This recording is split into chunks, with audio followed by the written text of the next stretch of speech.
જો મિત્રો, કેમ છો? બધા મજામાં ને? જય શ્રી કૃષ્ણ, જય માતાજી, જય દ્વારકાધીશ, જય સ્વામિનારાયણ.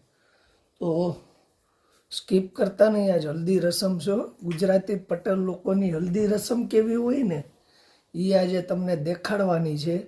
એટલે જરાય સ્કીપ કરતા નહીં ને બહુ આનંદ આવવાનો છે હવે, કારણ કે આજે હલ્દી રસમ છે, પછી દાંડિયા રાસ છે, પછી સ્ટેટ પ્રોગ્રામ છે. એમાં આપણા કાવ્યાબેન ડાન્સમાં રહ્યા છે, નામ લખાઈ આવ્યા છે અને પછી લગ્ન છે. હમણાં 2 દી આપણે છે ને મોજ કરવાની છે અને પલાઠે વાળવાની છે, બેહી જવાનું જોવા. એટલે તમે હારોહાર સ્કીપ કરતા નહીં, બહુ મજા આવવાની છે. અને કાલે મહેંદી રસમ તો જોઈ તમે. તો આ રીતના ફંક્શન એના ચાલુ થઈ ગયા છે અને હવે આપણે આગળ વધીએ. જો આને છે ને સવાર 6 વાગ્યાની તૈયાર થઈને બેસી ગઈ કે આપણે હલ્દી રસમમાં જવું છે. તમને બધાને તૈયાર કરવા મારે વહેલું ઉઠવું પડે. તમારે ઓફિસ નથી જવાનું?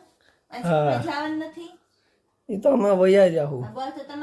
બેગમ કી શાદી ને અબ્દુલ્લા દીવાન. જે કયો ઈ શેરીમાં આપણે મને તો લાગે છે આપણે આંગે જ છે, બધું હાવ જ છે, એટલે મજા આવે છે જોવાની. હવ જલસા કરો, જલસા કરો જયંતીલાલ. આજે હલ્દી રસમ છે તેનું ડેકોરેશન કેવું મસ્ત બનાવ્યું છે. બહુ મસ્ત કર્યું છે.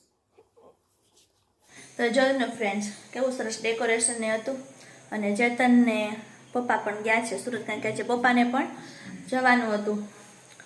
તો હું ને કાવ્યા બંને એકલા છીએ અને કાવ્યાબેન પણ સ્કૂલે જતા રહ્યા છે. અને બહાર પણ જો બધી તૈયારી થવા મળે છે અને અંજાળ પણ થઈ ગયું છે બહુ જ. 9 વાગ્યાનું મુહૂર્ત છે એટલે 9 સાડા 9 જેવું થઈ જાય એમ બધા કહેતા હોય.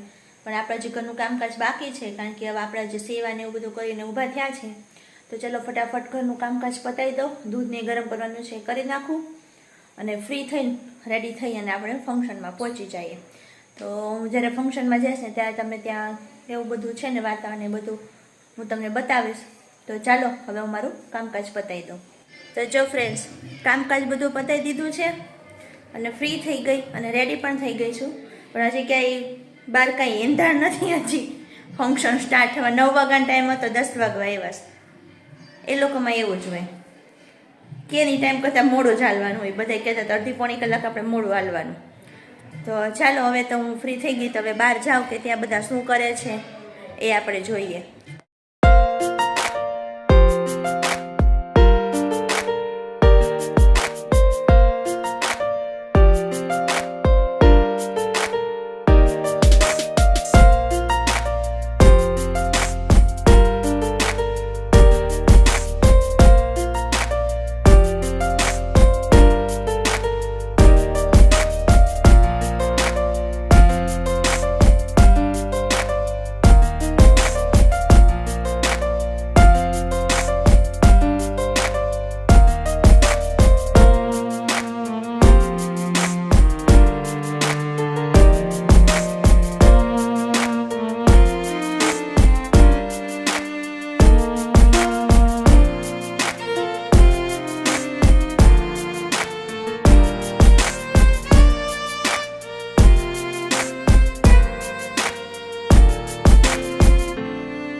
તો જો હલ્દીનું ફંક્શન પતાવીને ઘરે આવી ગયા અને જમી પણ લીધું. જમવામાં શું શું હતું એ તમને હું બતાવું. આ ટાઈપનું હતું. આ કાવ્ય માટે આપણે લીધું છે. પૂરી છે, ખમણ છે, શાક, દાળ ભાત, આવું બધું હતું. તો હજી તો એ લોકોનું ચાલુ જ છે, પણ આપણે વહી આવ્યા છીએ. જો પાછળ જો આપણે તો બેસી ગયા છીએ જમી કાઢવીને. જમવાનું તો તૈયાર હતું એટલે કંઈ બનાવવાનું હતું નહીં. હજી કાલે બેન આવ્યા નથી. અને આ હલ્દીના ફંક્શનમાં ગયા હતા ને તો ત્યાંથી છે ને બધાને ચોકલેટ્સ ને એવું બધું આપ્યું છે. કેટલી મસ્ત ચોકલેટ આપી અને સ્ટીકવાળી આપી છે. જો હું તમને બતાવું તો જો આવી કંઈક છે સ્ટીક. અને એક આવી પોટલી આપી, એની અંદર 4-5 ચોકલેટ છે. જો આવી કંઈક ચોકલેટ છે. તો આવી ગિફ્ટ આપી છે એ જોઈને આપણા કાવ્યાબેન તો ખુશાલ થઈ જવાના. આ બધું જોઈને છે ને કાવ્યા ખુશ થઈ જશે. તો આવે એટલી રાહ છે ને બતાવીશ એટલે મજા આવી જાય. અને આજ છે ને સાંજે કાવ્યાબેન પણ ડાન્સ કરવાના છે. એ લોકોને સાંજે ગરબાનું ફંક્શન છે, તેમાં કાવ્ય પણ ડાન્સ કરવાની છે, સોલો ડાન્સ. તો આપણે જોશું કે કાવ્યા કેવો કરે છે. પ્રેક્ટિસ તો કરે જ છે, પણ હજી થોડું ઘણું ક્યાંક ભૂલ પડે છે. એ ડાન્સ કરશે ને ત્યારે હું તમને ડાન્સ પણ બતાવીશ. તો ચાલો હવે આપણે આગળ વધીએ. તો જો ફ્રેન્ડ્સ, આપણે તો બપોરે જમી કાઢીને સૂઈ ગયા હતા અને કાવ્યાબેન પણ આવીને એને જમી લીધું. અમે જાગી ગયા છીએ. કાવ્યાબેન ચા દૂધ પીવસ અને એને હું પરાક્રમ કર્યાનું હું તમને બતાવું. આ કાલે મહેંદી લગાવી હતી બરોબર, અને એમાં જો એને અધૂરું હતું ને કાવ્યા લખ્યું ને બધી આંગળીમાં ડિઝાઇન કરી ને એવું બધું ક્યાં કરવાનું છે? ટ્યુશનમાં કોણ જાહે? ક્યારે ના પાડી. હારું હાલો ફટાફટ ચા દૂધ પી લ્યો અને બહાર જુઓ તમે ગરબાની તૈયારીઓ. સેટ પછી સેટ બદલે છે. જો આ બ્લેક કપડું આવી ગયું છે અહીંયા, અને ઉપર આ જો શર્ટ જેવું ફિટ કરે છે. જો આખો લુક ચેન્જ થઈ જાય સ્ટેજનો.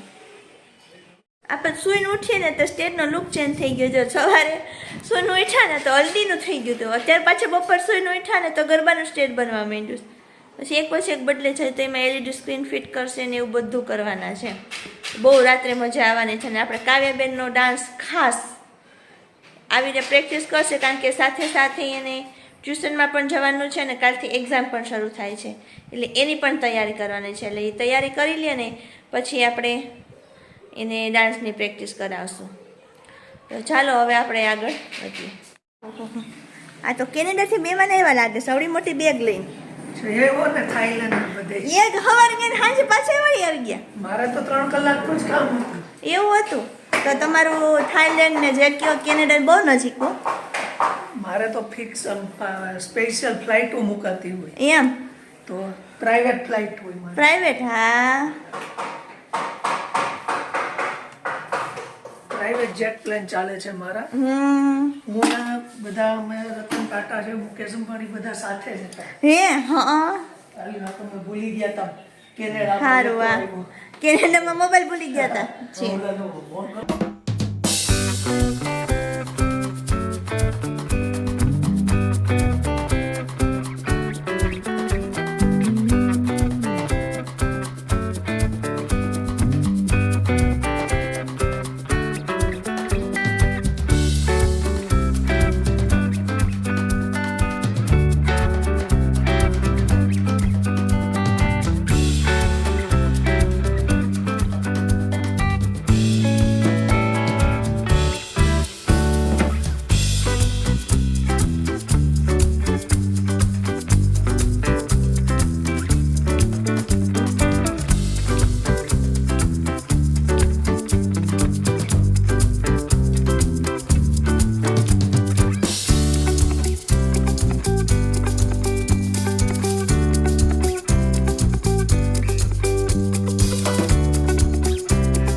છે ચેન્જ કરીને બેસી ગયા છીએ અને બહુ મજા આવી. કાવ્યાએ ડાન્સ કર્યો તો ડાન્સમાં એને છે ને ગિફ્ટ આપી હો, ચોકલેટ આપી અને 500 રૂપિયા આપ્યા. કા કાવ્ય? બધાને કાવ્યનો ડાન્સ બહુ ગમ્યો. તમને કેવો લાગ્યો જરા કોમેન્ટ કરીને કહેજો હો. અને ગરબા પછી નાસ્તો તો હોય. નાસ્તામાં શું હતું? મંચુરિયન હતું ભાઈ કાવ્યાનું ફેવરેટ. અને સોડા હતું. અને સોડા હતી. મંચુરિયન સોડા તો હોય જ. આવું બધું હતું. અને આ જો આટા મારે 2 લાખનો મોબાઈલ લીધો. એમ 2 લાખનો. હા ભલે સારું કર્યું લ્યો તો. જો ડબ્બી મોબાઈલ. હા ફાકા લોજે ચાલુ. જો આમ બંધ કરું એટલે થઈ જાય. જેવી ગરબામાં બહુ મજા આવી હો ભાઈ. કાવ્ય મસ્ત ડાન્સ કર્યો. હવે હોવાનો પ્રોગ્રામ છે કારણ કે જો મને આખું દુખ બળે છે હવે. આખું તો બળે જ ને. હા ફટાફટ તું હવે પતાવો એટલે હું નાઇટ ડ્રેસ પહેરીને સુઈ જાઉં. સારું હાલો. તો જો હવે છે ને કપડાં ચેન્જ કરી લઈએ અને પછી સૂઈ જાય કારણ કે રાતનો છે ને 1 વાગી ગયો છે. આ લોકોએ એટલા ગરબા લીધા ને એટલા ડાન્સ કર્યા કારણ કે પહેલાં છે ને આ બધા ડાન્સ પરફોર્મન્સ હતા એ લોકોએ તૈયાર કર્યા હોય ને એ તો 1-1.5 કલાક એમાં ગઈ. પછી એ લોકોએ ગરબા શરૂ કર્યા તો એ પણ 1-1.5 કલાક જેવું કર્યું અને પછી છે ને ડાન્સ કર્યો અને કપલ ડાન્સ કર્યો ને એવું બધું ચાલુ કર્યું અને પછી નાસ્તો રાખ્યો એટલે એ બધું કર્યું ને તેમાં છે ને 1 વાગી ગયો અને બધા હવે થાકી ગયા છે. અને આ જો ચેતન તો પાછા હુઈ ગયા. બોલો કપડાં બદલાવ્યા વગર જો એ ઉઠો કપડાં તો બદલાઈ લ્યો. મને છે ને બહુ નીંદર આવે મને હોવા દે. તો માથામાં ધબકાર આવા કે ઓલા હું સ્પીકર પાસે જ બેઠા હતા એટલે હે ને હા કાંઈ નહીં એકવાર આરામ કરવા દે. થોડીક વાર આખી રાત થવાનું થોડીક વાર સારું હાલો હુઈ જાવ તો ચાલો ફ્રેન્ડ્સ જો ચેતન તો સૂઈ ગયા છે અને પપ્પા પણ બહાર સુવાની તૈયારી કરે છે કારણ કે અમને કોઈને ઊંઘ તો આવી જ નથી કારણ કે અમે તો અંદર વહેલા વહી એવા હતા પણ એ લોકો બાજુમાં જ વાગતું એટલે આપણને કંઈ ઊંઘ તો આવે નહીં. તો એ માંડ બંધ થયું છે તો હવે અમે સૂઈ જાય અને આ સાથે જ આપણો વિડીયો પૂરો કરીએ. નેક્સ્ટ વિડીયોમાં પાછા મળશું. એ પહેલાં જે કોઈ નવા સબસ્ક્રાઈબર હોય ને અમારા ચેનલ સબસ્ક્રાઈબ ન કર્યું તો સબસ્ક્રાઈબ કરી દેજો. અમારા ચેનલ લાઇક શેર અને કોમેન્ટ કરજો અને આ કાવ્યનો ડાન્સ જોયા પછી તમને બધાને કેવો લાગ્યો ને એ જરૂરથી કોમેન્ટ કરજો. તો મળશું નેક્સ્ટ વિડીયોમાં. ત્યાં સુધી બધાને જય શ્રી કૃષ્ણ, જય માતાજી.